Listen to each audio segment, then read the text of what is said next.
Welcome fans to Mountaineer Football Tonight, weekly coaches show. This week we're going to talk to Coach Herron about a little bit about the Cox Mill game. We've got some distance since that one, but definitely about the Burns game and plans for the bye week coming up. So stick around after this sponsor break. We'll welcome Coach Herron and get right to it. Be right back.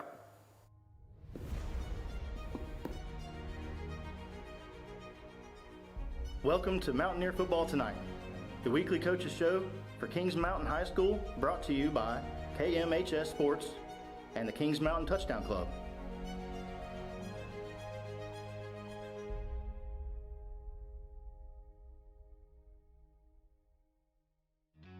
Mountaineer Football Tonight is sponsored by H.B. Jones Appraisals,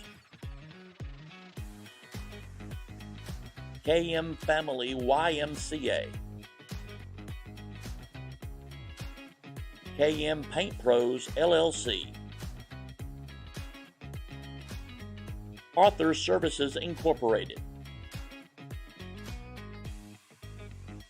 Harris Funeral Home. Mountaineer Football Tonight is sponsored by H.B. Jones Appraisals,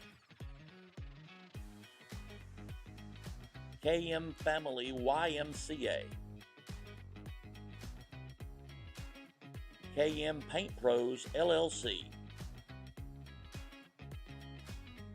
Arthur Services Incorporated, Harris Funeral Home.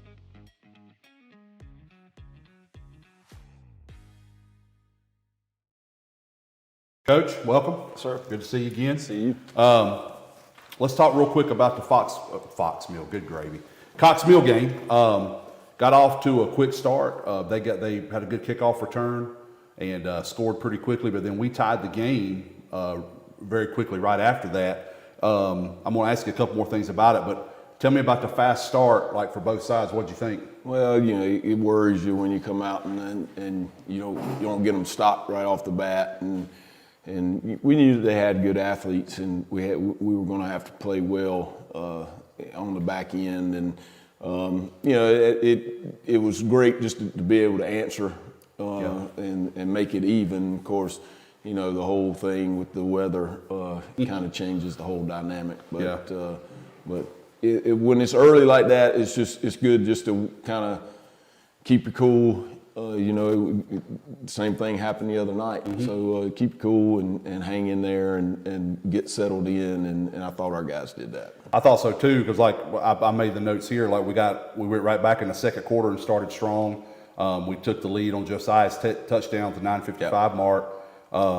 Then Gash gets the huge strip kind of quasi or interception kind of thing, which was beautiful. Right. Dakota was right there too. Yep. And then we're sitting pretty, and you know, we're feeling good about ourselves and got some momentum, and then the weather hits.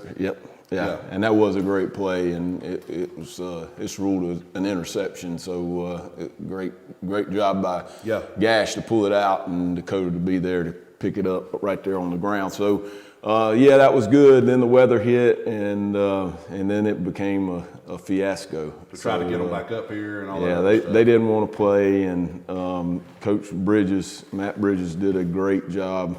He did exactly what an athletic director is supposed to do, and he reminded them that, man, we're doing this for the kids. Mm-hmm. We're doing this for our players, and our players have worked hard for a long time, and technically, you know, you only get 10 games, and when you don't play one of them, then that takes away from a season. And then, of course, there's all the RPI implications and all that stuff for playoffs. And thankful to Cox Mill, I believe their athletic director kind of agreed with Matt, and they brought him back on Monday, and luckily we got to be able to finish it. Yeah, it was a weird start, you know, going out there with time on the clock and going into the second quarter. Yeah. Tex had a big 64-yard touchdown catch, which was big. Go into the third quarter, we get a safety, which set up. We had a great punt by Vance. It was down inside the 5. That was led to that. Fourth quarter, we were able to kind of pull away a little bit. I remember we got a second second safety, Cole Groves got through there and caused some issues.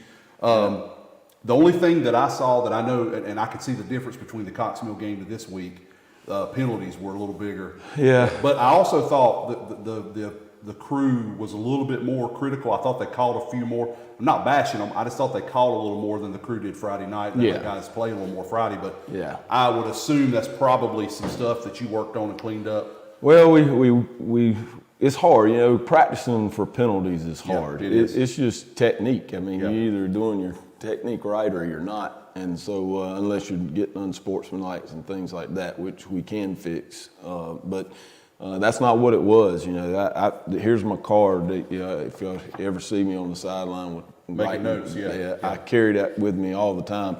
Last week there wasn't any more space to put on here. It was completely full. We had so many penalties. It was hard to keep up with, and so. This week it was a little better, but still not where we need to be. We're still making some dumb mistakes in that sense, but we're going to work on it. It's better than it was. So I'll talk more about this in the Burns game because I thought it really came out there. But what I began to see in the Cox Mill game, and I talked about it on air, the offensive line really began to gel a little better. It looked like. Yeah. TJ looked more comfortable. Yeah. I thought overall that helped out. And what, from the coaching aspect, when your offense can do the things that it needs to do, like we talked about at the Shelby game, sustaining drives can help. Even if you don't score, it takes pressure off the defense. That's right. And you're not scrambling as much. That's right. And I'll tell you what I see, and I guess I'm a defensive-minded guy, really. But what I saw in the Cox Mill games, our defense put so much pressure on them. It allowed our offense to say, "Hey, man, we can play our game and do our thing, get better and better," because our defense is actually they're handling. I agree with that. Every situation. I agree with that. They play lights out. 100%. So I don't want to spend a ton of time on this one, not because I don't think that game's important. We got the 42-17 win. I want to talk more about the most recent game, but give us your final thoughts and your takeaways from the game on that one. Well, the Cox Mill game and having the issue with the weather and coming back, you always worry about where your players are going to be. They did a tremendous job getting here that afternoon, doing what we asked them to do, because it was Labor Day. I hate playing when we don't. When we're not in school, but we brought them in that morning at 9 o'clock, let them go at 11, and then brought them back in at 3:30. And they were here. They were here in the morning. They were here back in the afternoon. We jumped into kind of the same type of pregame that we do for a regular game, and they jumped right in and picked right up. So. The main thing about that is just seeing where we are, because I don't think Cox Mill had the same mentality when they got here. Right. And of course, I know they were being on the road and twice in a row. Of course, that's not fun, but I would hope that our guys, even if we had to go somewhere else, that we would have a little different mentality. Yeah. So I was real impressed with our guys doing that. Good. Well, we named players of the game Friday night on air. That you guys had settled on, and so we had some big players there. Some of the same ones we saw with the Burns game, which is good, and that's showing some consistency. And that's what we're going to talk about next. We'll take a quick sponsor break. When we come back, we'll talk about this past week's game against Burns, and I'll let Coach give us some feedback on that. Be right back. Mountaineer Football Tonight is sponsored by H.B. Jones Appraisals, KM Family YMCA, KM Paint Pros LLC, Arthur Services Incorporated, Harris Funeral Home,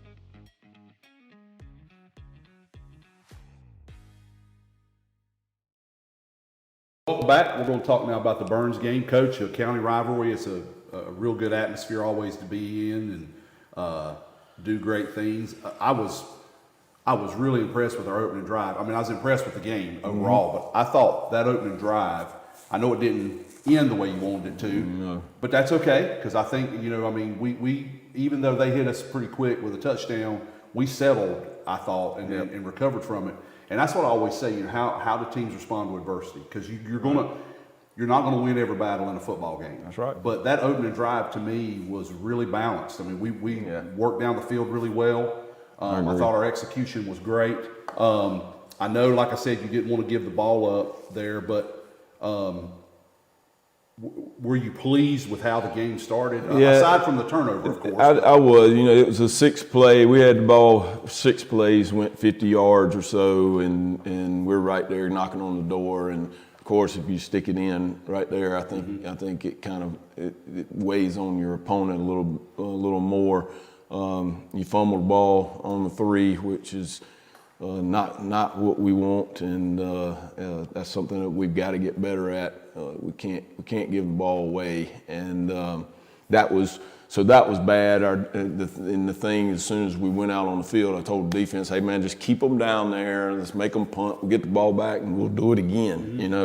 And then the worst thing can happen is they hit a slant route that goes 72 yards for a touchdown. Right. So even though, and when that happened, even though just watching those 2 little series, I still felt pretty good about where we were. Sure. I thought we were doing what we needed to do. We just have to protect the football, and so as the game progressed, our guys didn't panic. They didn't begin to, which we've seen in the past, start blaming each other and pointing fingers. They just kind of rallied around each other and finished the game. So and it got better.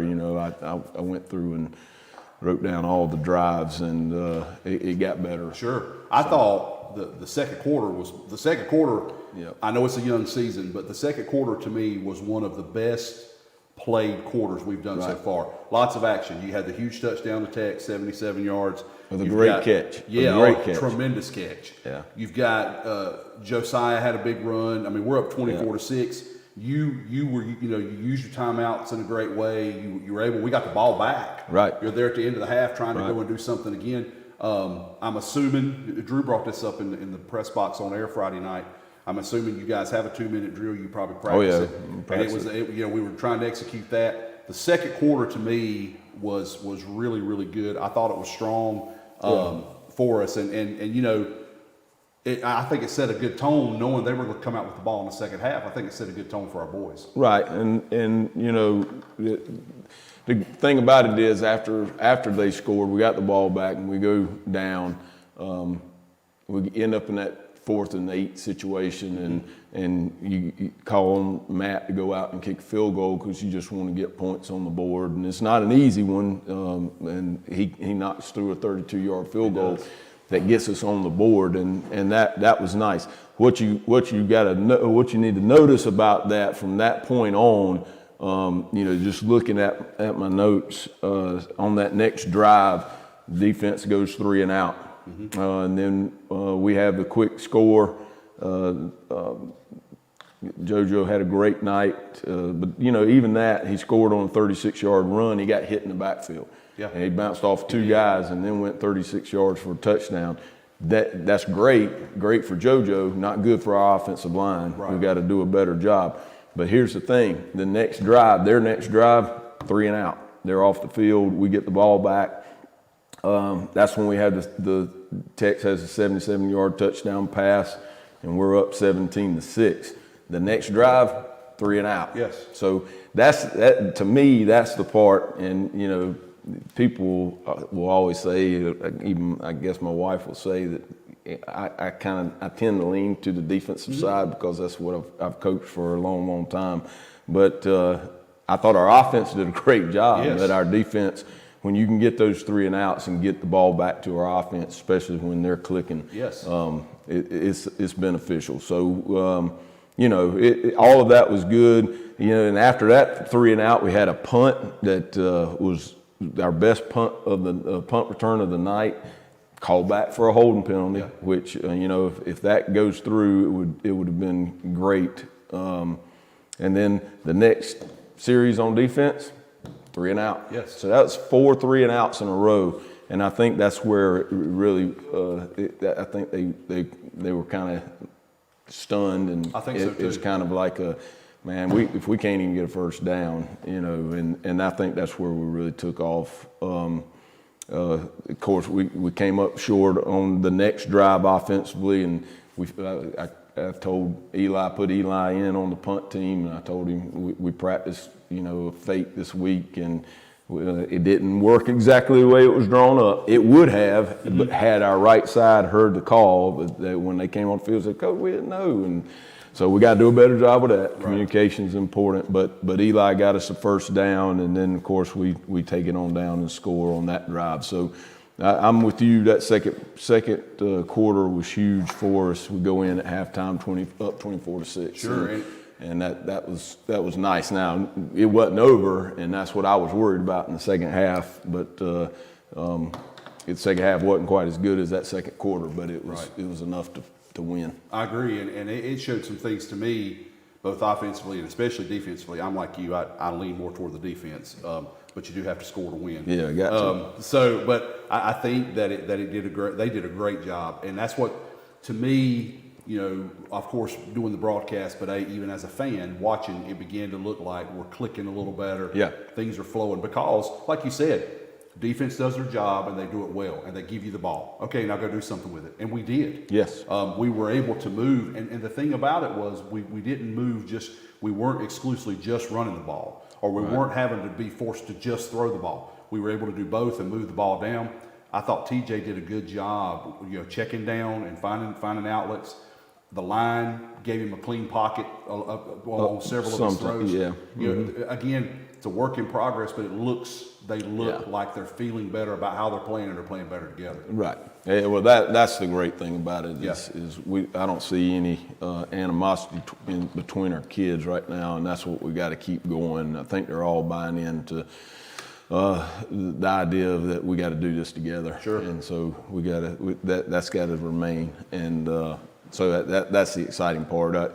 Just to touch, during this bye week, we'll sit down and kind of discuss. I'm going to give the guys Monday off, and I'm going to give them Friday off. We're going to work Tuesday, Wednesday, and Thursday. And the big thing that we got to get better at is the challenge is going to be getting our offensive line not only just they do a very good job in pass protection, but we got to be able to run the ball. You got to move people, and so that'll be the challenge this week. And if I have to go down and coach and help work with those guys, that's what I'm going to do. Sure. So, but hopefully by next week we'll see a little bit of difference. Yeah, I hope so. So big win, 41-20 is the final.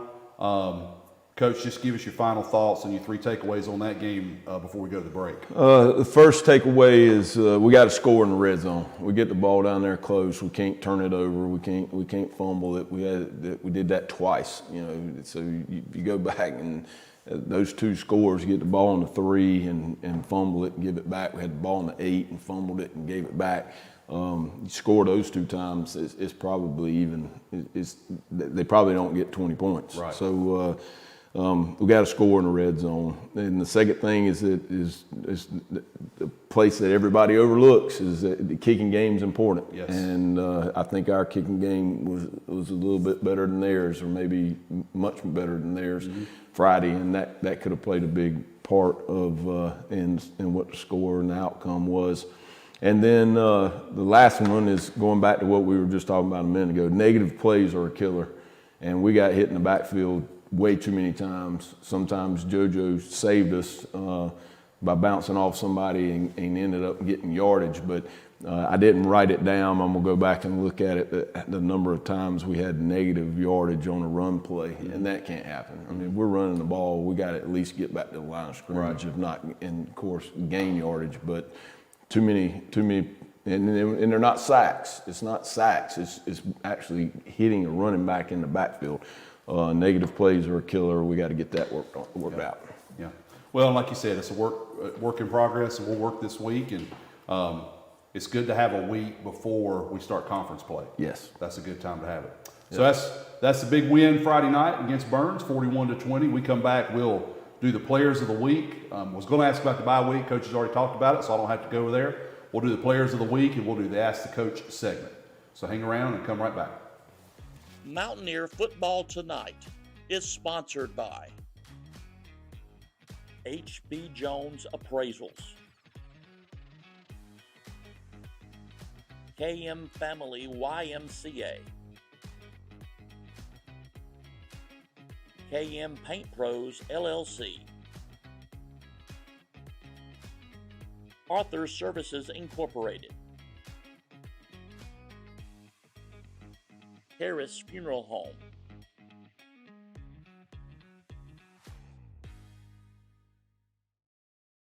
Welcome back. Coach, let's go to our Butler Outdoor Designs Players of the Week. Let's start with offense. All right. So, I'm gonna keep it the way it is on Max Prep. So the way Max Prep does is we have an overall player of the week, an offensive player of the week, defensive player of the week. Yeah, let's do it. So, so I'll start with the overall. Okay. And you know, again, this is all about the kids. You know, Sure. So. I'm picking one guy, but there's a lot of dudes that need to be recognized, and so let's just start out with Tex. Tex had 8 catches for 163 yards, a 77-yard touchdown catch, which was incredible. If we were on ESPN, that would be a play of the week. It was a great. Did you say 8 for 163? Yes, eight catches for 163 yards, and he's not going to be one of the players of the week, which isn't that crazy. But Gash also had 4 catches for 75 yards, which was awesome. But so let's go ahead and do 2 of them at one time. I think our offensive player of the week needs to be TJ. He had 13. He completed 13 of 23 passes, 257 yards, and a touchdown, no interceptions. So when your quarterbacks give you that kind of numbers, you gotta reward them for that. Absolutely. But our overall player of the week will be JoJo Hill. He had 27 carries for 146 yards, and if we could take away those negative plays, he'd have had over 150. But 27 carries, 146 yards, and 4 touchdowns. 4 touchdowns. So, yes. But I'm gonna throw it out there, so I hope JoJo's watching. Fumbles will get you scratched from this list. All right, so he knows that. He knows. He knows that, and I'm not calling him out. He already knows. He knows what we expect. Defensively, boy, I tell you, usually we have that one that just kind of just takes over. The other night we were all over the place. So just running down the list, Latham Feimster had a great night, he had a good night. 3 tackles, 5 assists, a tackle for loss. Antonio, who's always in the mix, 4 tackles, 3 assists, and 3 hurries. Eli had 2 tackles, 3 assists, 3 hurries. Thomas Fair, he had a tackle and 2 assists, but he also had a tackle for loss, a hurry, and a sack. You got Dakota, who had the interception and 3 tackles. Tyler McIntyre had a good night, 3 tackles, 3 assists. And so in all of their, I was telling you this off air, our defensive stats this week are my stats. So I gave the defensive staff the weekend off because of the bye week, and they do their stats. So they'll be more official when they get done. Right. They turn them into production points and so forth and so on. These are just my stats, watching the film, doing it pretty quickly.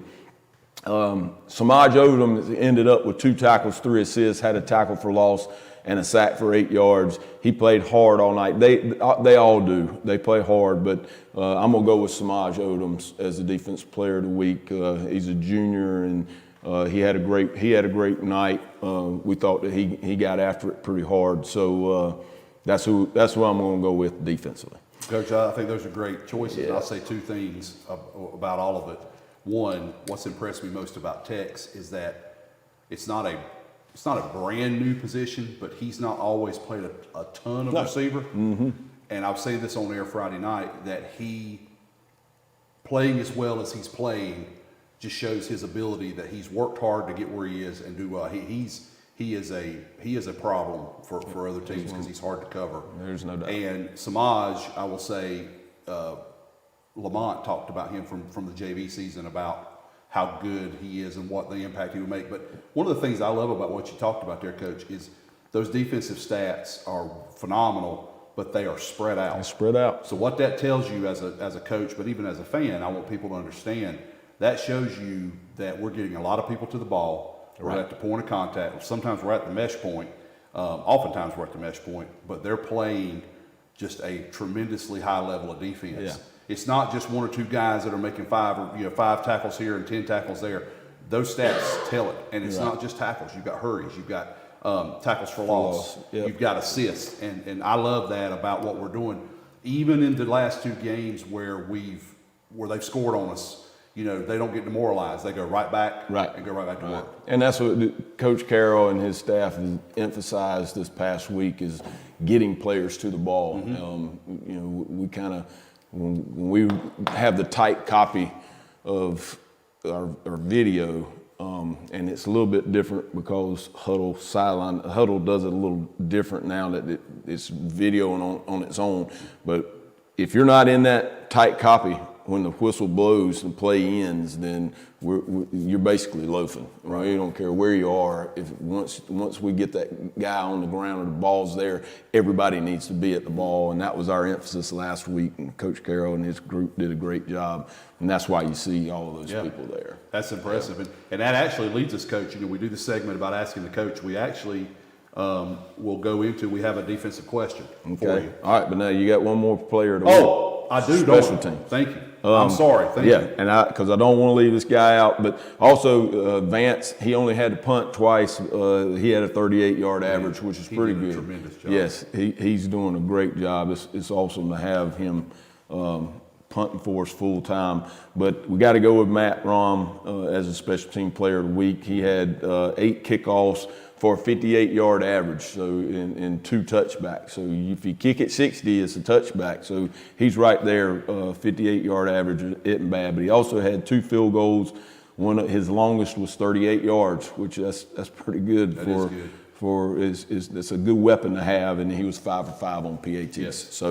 Now one of them he had to creep over. It hit the crossbar and bounced through, but he got all 5 of them, and so I think Matt Rom did a great job. I completely agree, and I'm sorry that I about went out. Oh, that's all right. That's all right. Thanks for Coach for straightening me out there. But yes, all good choices, and it's always good when we can celebrate that after a big win with those young men. But one of our big supporters and big fans, Chad Wright, actually sends this question to you, and I'm gonna give a little bit of background, and then he's got 2 parts to it.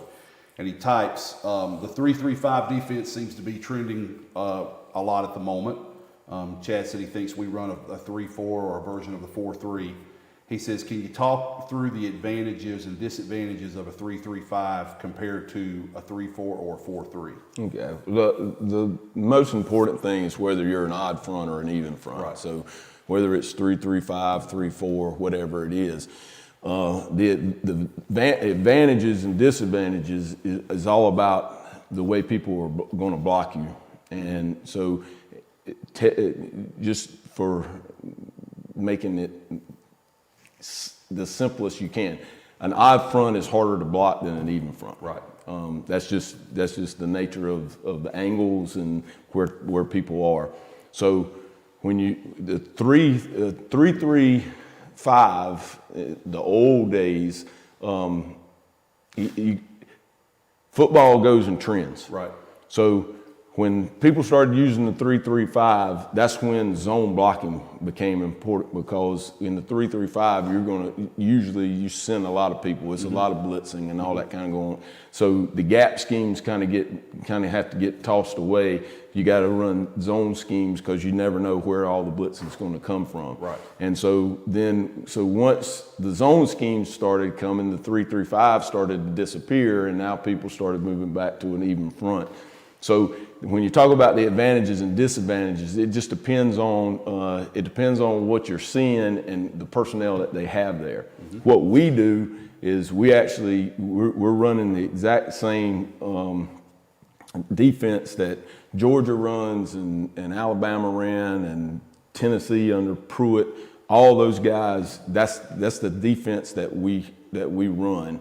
So it starts out that we're an even front. What we call flex 6 that's an even front defense, and so it's a 4-2-5. Mm-hmm. So and so talking about that evolution of football, after the zone stuff started, then the RPO game came in. And when the RPO game came in, you can't sit back there in a cover 3 all the time. You can't sit back there in cover 2 all the time. You either got to play man coverage or you got to be able to match what they're doing. If they're running the ball away, but they're bringing a receiver on the backside where it could be run or it could be pass, well, you got to have a way to cover that. So the 4-2-5 and what flex 6, what we do is it's a way that you can play that run and match up receivers on the backside or even on the front side, however you want to do it. So you can take away those RPOs. So, but on another part of that is we can take a lineman out, or you can take a lineman out, bring a linebacker in, or you can have a guy like Eli who can play defensive line and a linebacker hybrid, and we call it, just like the college guys call it, we call it a mint front, and the mint front moves us to a 3-man front. So now we're in an odd front, which again, it gives people trouble. When we go to the mint front, that's when you're going to see a lot more movement and linebackers coming. So that's the advantages and disadvantages of defenses. Just depends on what you're seeing, what you're attacking, and who you're sending and where you're putting them. We're a gap scheme defense. We take care of every gap. Yeah. That's what we try to do. So he asked a follow-up to that: do you develop the defense based on personnel, or do you bring your defense and have your personnel adapt to your defense? Most of the time, for defensive purposes, we're going to see. That's the thing about what we're doing. You've got an odd front, but we could also be an even front. So you could use whatever you want to. The reason why last year we were completely an even front flex 16. This year, because of the fewer number of defensive linemen we have and the more skill guys that we have, it makes more sense to be in an odd front, 3-man front. And so personnel does dictate, but at the same time, you can take a kid and teach them how to play a certain position if you coach them up. Sure. So to answer your question, it's a little bit of both. Yeah. If you ended up with, you got a team that's got 10 defensive linemen and only two defensive backs, and you probably want to be in a 50 front. 50, yeah, most definitely. So it just depends. Yeah, that's a great question, Coach. I appreciate your feedback on that. So make sure you send any questions in to us, and Drew will get those forwarded over to us. We'll put them on the air and go from there. So we've got a bye week this week. Rest up, get healed up. I've got a few little nicks and bumps and things there, and get ready for the conference opener next week against Hunter Huss. Coach, as always, appreciate your time. Enjoy your week, somewhat a week off, and get ready for the Huskies. We'll be ready. They've got some good players, so we've got to be ready, and we got to win up front. That's right. That's going to be the key. That's right. So we'll be back right after this to finish up the show. So stick around. Mountaineer Football Tonight is sponsored by H.B. Jones Appraisals, KM Family YMCA, KM Paint Pros LLC, Arthur Services Incorporated, Harris Funeral Home,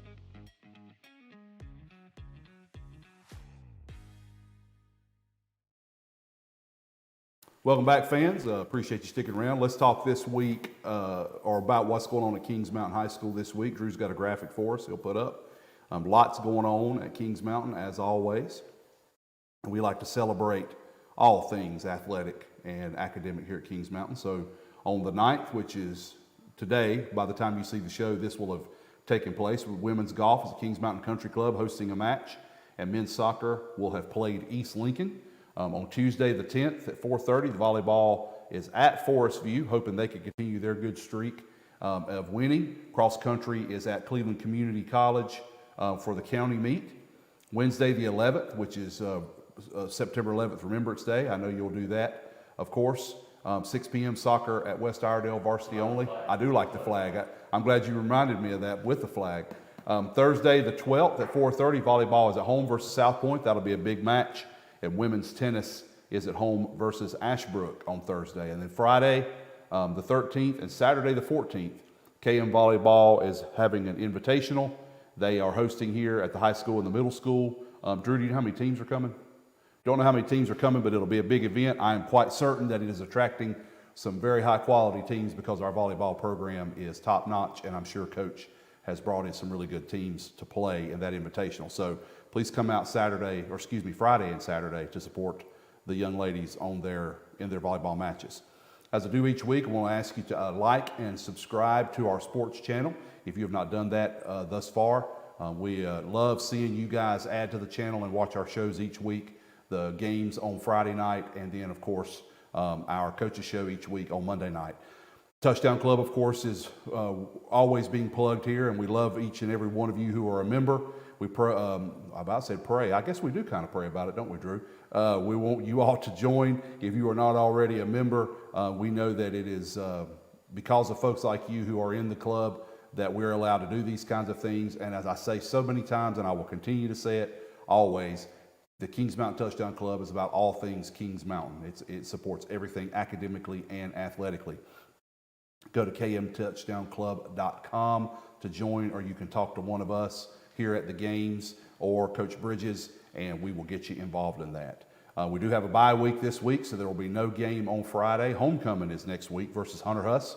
It'll be a big event, a big celebration, so make sure you're able to come out and join us at the game and or watch the broadcast. So until then, from my main man Drew behind the camera and over working all the electronics, myself for Coach, I hope you have a wonderful week, hope you rest up, and I hope it's full of blessings. Take care. Mountaineer Football Tonight is sponsored by H.B. Jones Appraisals, KM Family YMCA, KM Paint Pros LLC, Arthur Services Incorporated, Harris Funeral Home,